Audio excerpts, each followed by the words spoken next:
As the Chinese Communist Party continues its campaign of economic coercion, particularly singling out Australia, China expert Charles Parton says policymakers should keep in mind that Beijing's bark is worse than its economic bite. NTD's Werrell brings us this report. Beijing appears to be extending its economic noose around countries it's upset with. Australia is one of those examples. But what's the actual economic impact?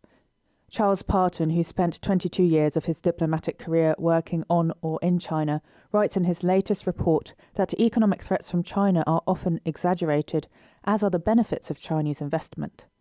If you look at trade in the past on countries that have been in the sort of diplomatic doghouse, whether that's sort of Korea, Norway, Australia, Canada, I mean, the list is growing by the month.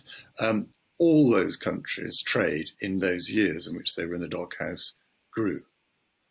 There's one or two very small exceptions, but generally China's exports to China for all countries, whether in the doghouse or not, fell slightly in 2015-16.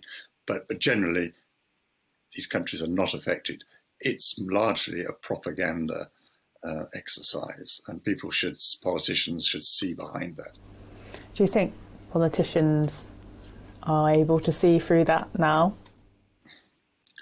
Well, it's a process, one hopes, of gradually seeing things more clearly. But even in the press, you will see, as I have done in recent weeks, a number of occasions which I mean, the Times talked about the ruinous sanctions that China was inflicting on Australia. Well, Australia's exports to China this year hardly dipped at all, and don't forget we're in a period of COVID, etc. So it's greatly exaggerated. Chancellor Rishi Sunak recently said that he's confident the UK could have an economic relationship with China in a safe, mutually beneficial way without compromising our values or security. When Mr. Rishi Sunak talks about the values and the security, there will be some direct confrontations where I think the British government, as I say, needs to see behind the political bark and actually realise that the economic bite is not nearly as painful as people say.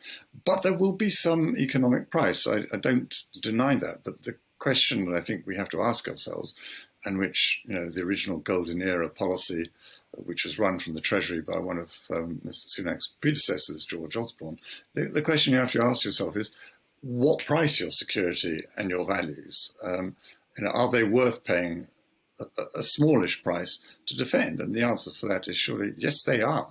Parton says while liberal democracies are beginning to see the nature of the Chinese Communist Party more clearly, the UK is yet to settle on a China strategy. Jane Werrell, NTD News, London.